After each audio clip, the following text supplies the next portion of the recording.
Vítajte pri sledovaní podcastu ISCM. Julia Štál Novosedlíková, naša výrazná klaviristka, je tu s nami dnes. Vítaj, ďakujem, že si prišla. Ďakujem za pozvanie. Chcel som začať hneď klavírom a tvojmu vzťahu k tomuto nástroju a cvičením a podobne, ale tesne predtým si mi hovorila, že tvoja dcerka nespáva dobre. A je toho veľa. Si mama. Čo s tým spojením mama a klaviristka? Ako to funguje? No tak akože je to trošku náročnejšie, musím povedať. Ale malo to aj pozitívny vplyv na moje cvičenie, keďže mám vyslovene, že neviem, že viem, že mám 15 minút na to, aby som si pocvičila, lebo ona fakt spíše pol hodinku, takže time management musí fungovať. A naučila ma to veľmi efektívne cvičiť, že vyslovene som iba tie miesta, ktoré potrebujem, alebo neviem, proste tá hlava, aký by zrazu inak funguje. Čiže efektivita sa mi zvýšila, musím povedať. Čas sa mi znížil, ale dá sa to. Pokiaľ mám ľudí okolo seba, ako je môj manžel, moja mamina, takže oni mi veľmi pomáhajú, takže dá sa to sklbiť, ale je to samozrejme, no, je to také dosť skresané, by som povedala, no. Ten čas. Treba teda ale povedať, že na klavír nerezignuješ, že teda sa usiluješ hrávať. Snažím, hej. Dôkazom je aj festival Piano Days, kde sa predstavíš v klavírnom duu spolu s Kristínou Smetanovou. Takže to je dobré, že klavír funguje a že to teda stíhaš. Áno. A to svedčí aj o tom, že klavír musíš mať veľmi rada. Je to zrejme, aj keď ťa počúvame hrať na koncertoch, aj z náhrávok, napríklad vášho dua a zo všetkého možného, ale aj z toho, že popri tvojich materských povinnostiach klavír nesmie chýbať. V čom je klavír taký priťažlivý pre teba? V čom má takú silu, že je stále prítomný v tvojom živote? Tak je to taká dosť podstatná časť môjho života, ktorá už tu je dlhšie, respektíve od mojich 7 rokov. A ako ja vravím vždy, že potrebovala som tam nájsť ten balans medzi mojou dcérou a tým klavírom, kdežto jedno ma dobíja na to druhé. Že akože jedno bez druhého by som nechcela. Čiže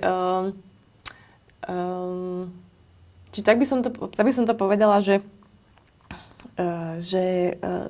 pre ten klavír, aby som sa mu mohla teda venovať, potrebujem mať všetko toto akože v poriadku a zároveň ten klavír je pre mňa taký, nie že únik, ale je to zrazu taký čas pre mňa, ktorý môžem vlastne prežívať mimo všetkých týchto povinností materských. A je to veľmi obohacujúce a je to také, že sa cítim byť trošku aj niekde inde, taká, jak by som to povedala, áno, pomôž mi, že nie podstatná, ale že môžem sa prezentovať aj iným spôsobom ako mama. Ale vlastne krásne si to povedala, dobre, že som ti nepomohol.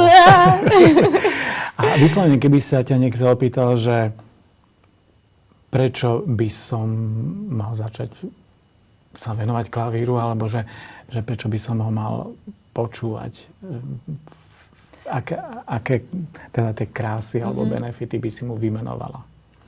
Tak klavír má krásny zvuk. Je tam vlastne široká škála aj tej harmónie, aj takých tých delikátnych spôsobov hrania na ňom.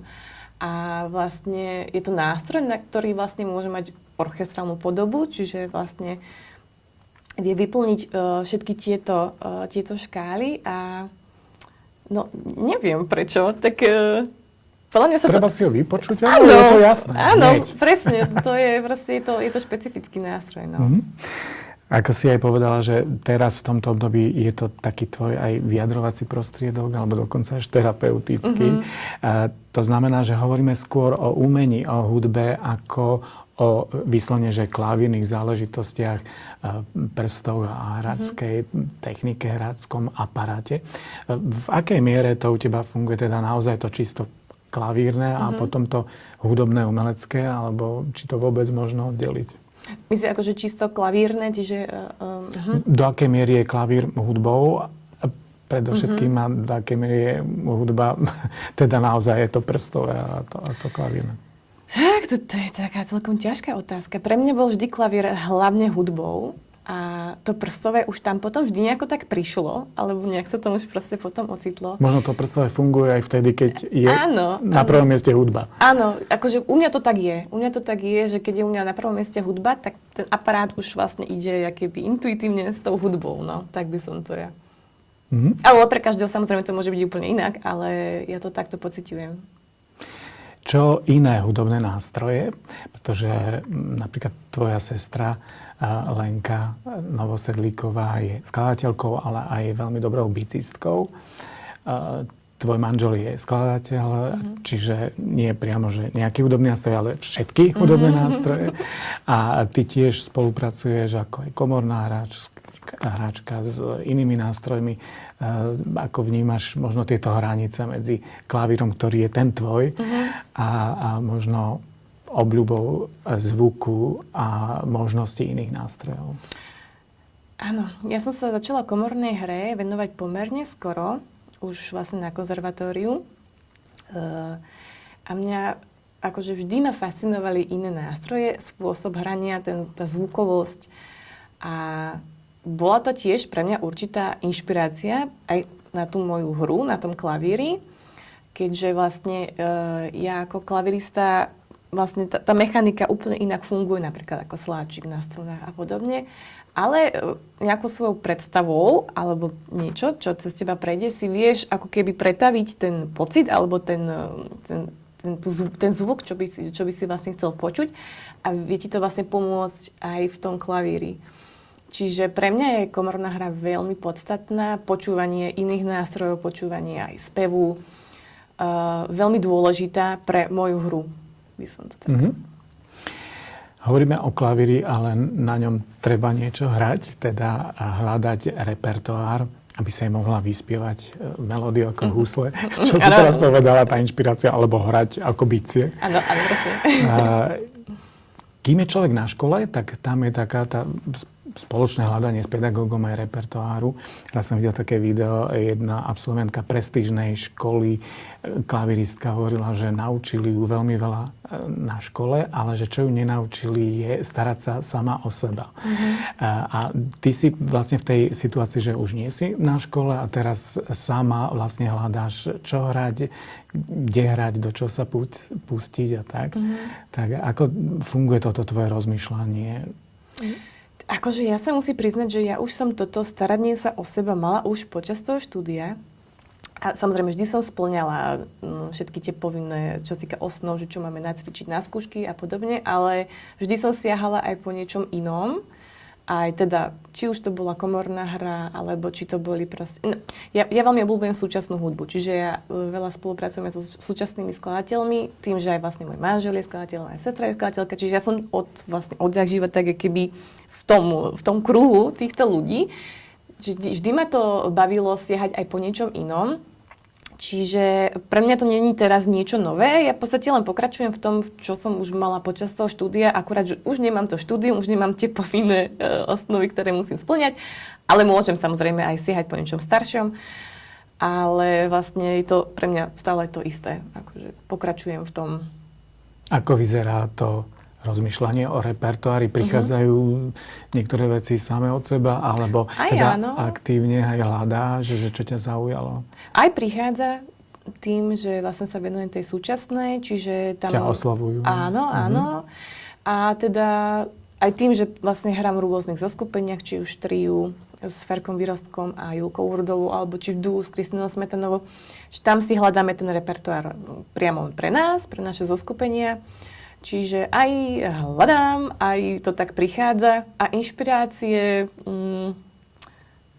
to neviem ani povedať, či... Možno, že čo musí spĺňať tá skladba, aby ťa zaujala, aby si sa s chuťou do nej pustila.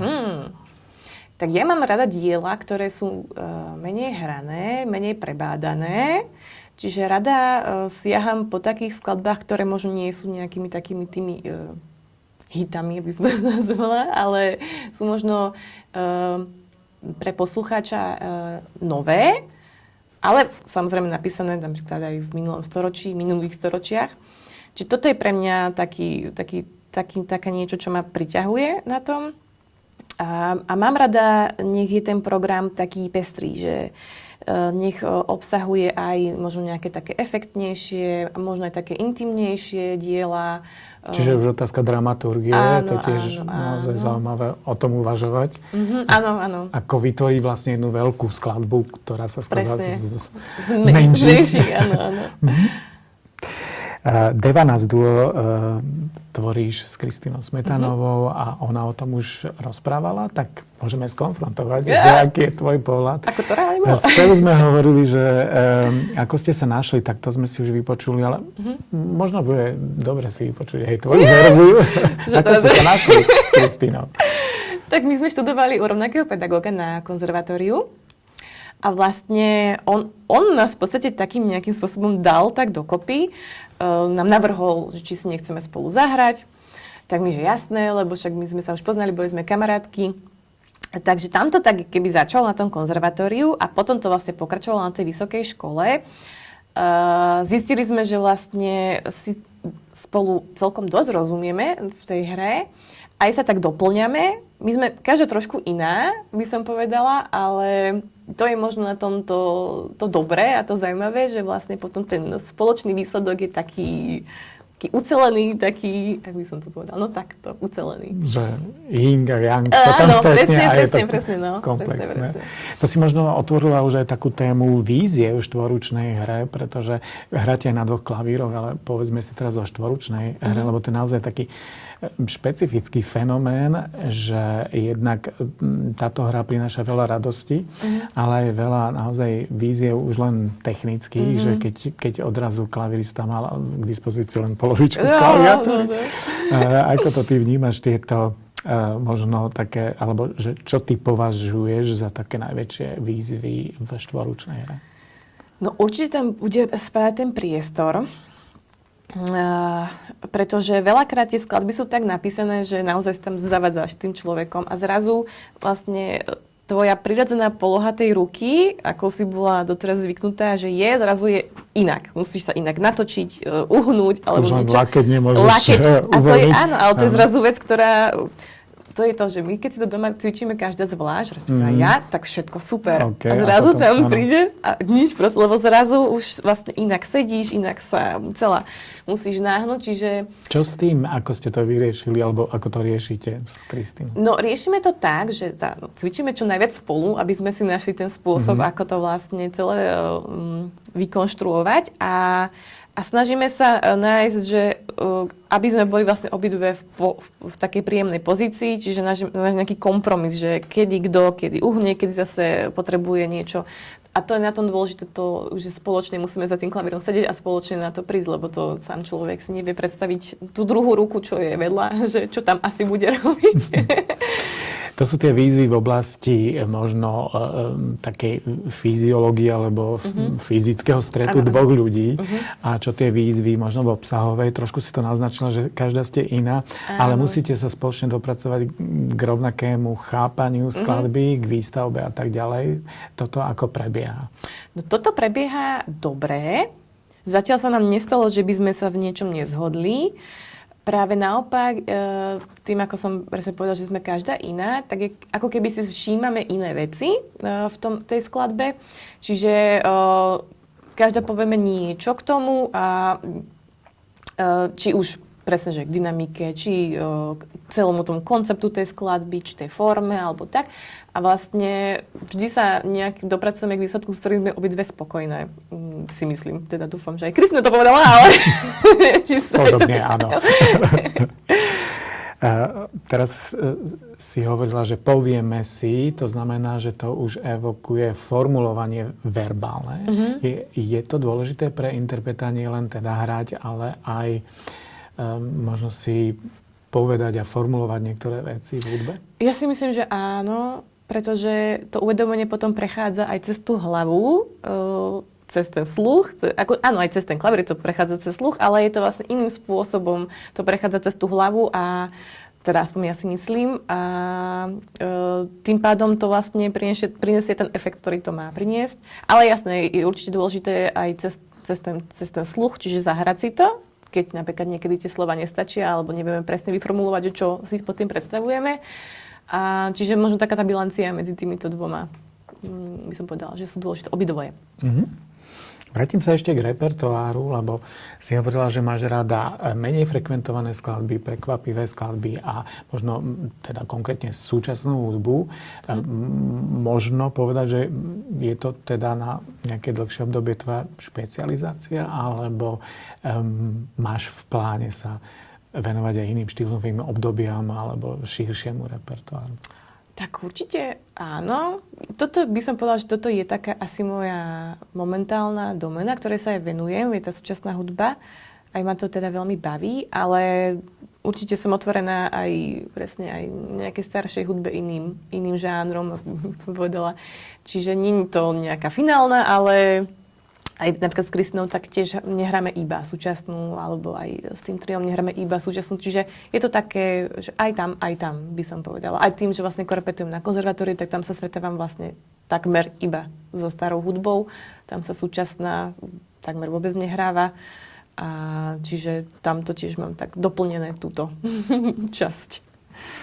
Ale tá súčasná je naozaj teda taká výraznejšia, asi taká rozpoznateľná možno aj týmto spôsobom, čo sa veľmi tešíme, pretože teraz možno už nie, ale isté obdobie to nebolo celkom prirodzené, že klaviristi hrávali takúto hudbu alebo mali blízky vzťah k nej. Doteraz u študentov to niekedy tak nastáva, že ako keby skončili istým možno pred bránami 20. storočia, alebo ešte možno kúsok neskôr ešte Debussy, OK, ale už ďalej nie. Ako to bolo u teba s touto cestou? Tebe to bolo hneď jasné, alebo tiež si to musela nejako niečo prekonávať? Možno to aj mojou sestrou. Určite si myslím, keďže je to moja sestra, máme dobrý vzťah spolu, blízky a hneď ma do toho sveta zasvetila. Ale od začiatku vlastne mi to bolo blízke. Už ak som začala študovať na konzervatóriu, som začala hrať vlastne diela skladateľov, teda študentov, napríklad na interných koncertoch. Čiže a tak to vlastne, stále to bolo keby také niečo, čo ma bavilo, čomu som sa venovala a to potom vlastne pokračovalo od začiatku, takže.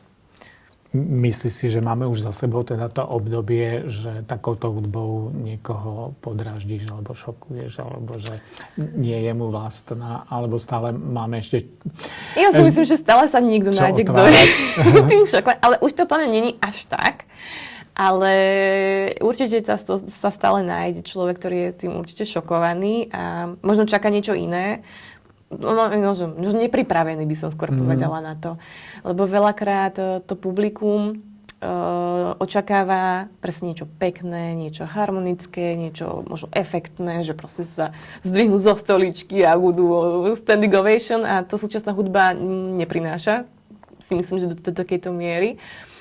Ale keby, že človek sa na to tak nastaví, že toto všetko neočakáva, ako keby, že je tomu viac otvorený tej súčasnej hudbe a príjme ju taká, aká je, pretože ja to rada prirovnávam k jedlu, že tiež by ma nebavilo celý život jesť rezon so šalátom, keď už to mám tak aktuálne.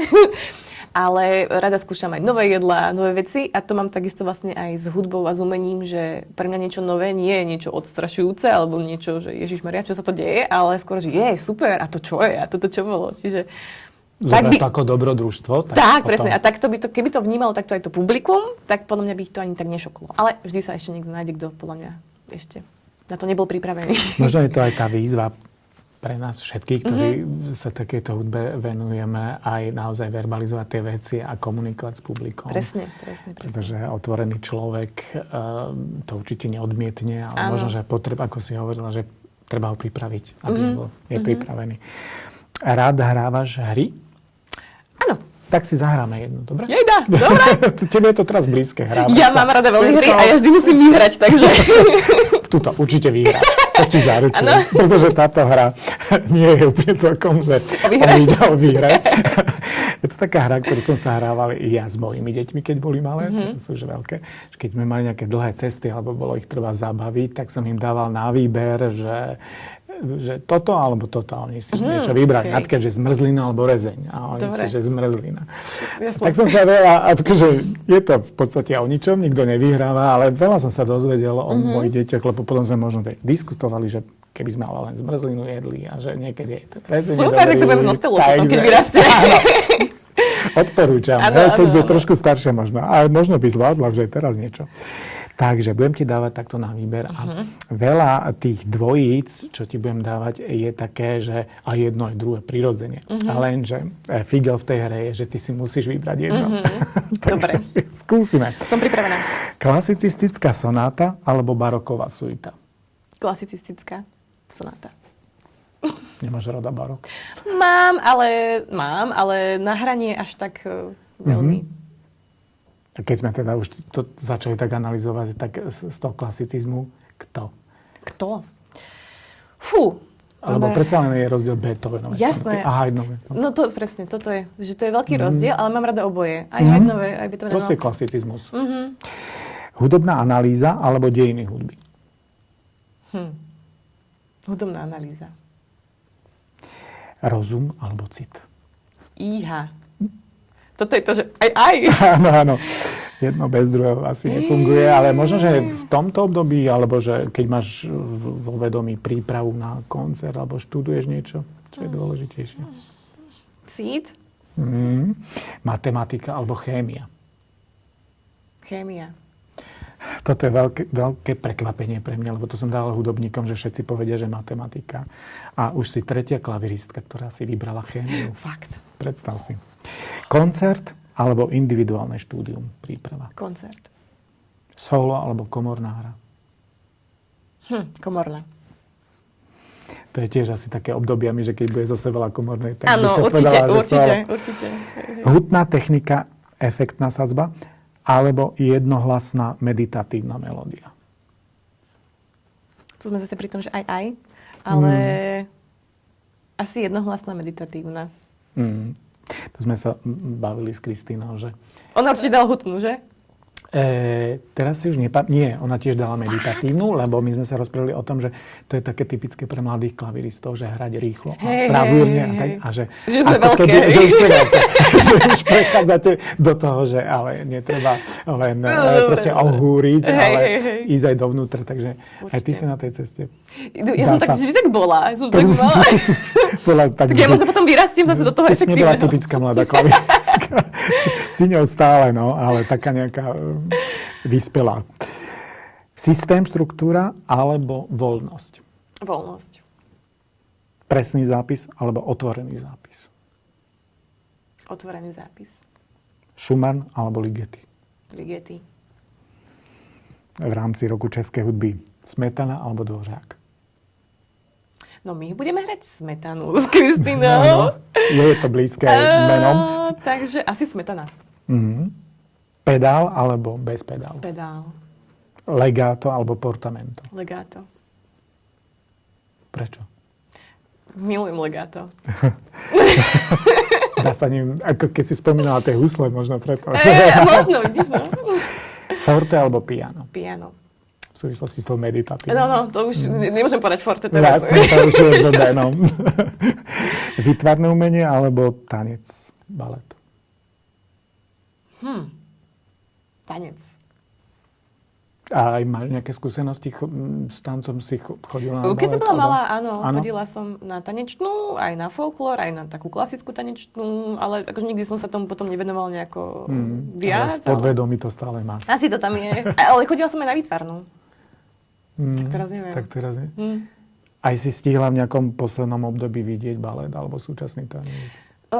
Fú, veľmi dávno. To teraz mám tu malú, No, takže však teraz som nie, teraz no. vidím Baju tancovať Tak doma. to máš výzvu, keď si vybrala balet, tak ty to máš vlastne áno. live predstavenie každý deň. Presne tak. A hlavne, keď sa ide spať. Nie? Presne Začínajú tak. tanečky. A ráno o 5:00. Tak potom áno. Socha alebo obraz? Obraz. Noc alebo deň? Deň. Už sme tu viackrát spomínali rezeň so šalátom. Tak to je posledná otázka, že zmrzlina alebo rezeň? Zmrzlina. Ja som na sladké veľmi. To je vždy sladké uprednostním pred tým slaným. Tak to bola Julia Štálková-Sedlíková, ktorá je jednoznačne v našom kvíze je víťazkou. Získala úplne plný počet bodov. Wow. A to nie len v kvíze, ale aj tvojimi zaujímavými odpovediami a veľmi príjemným rozhovorom. Ďakujem veľmi pekne. Ďakujem, že si tu bola. Ďakujem ja za pozvanie.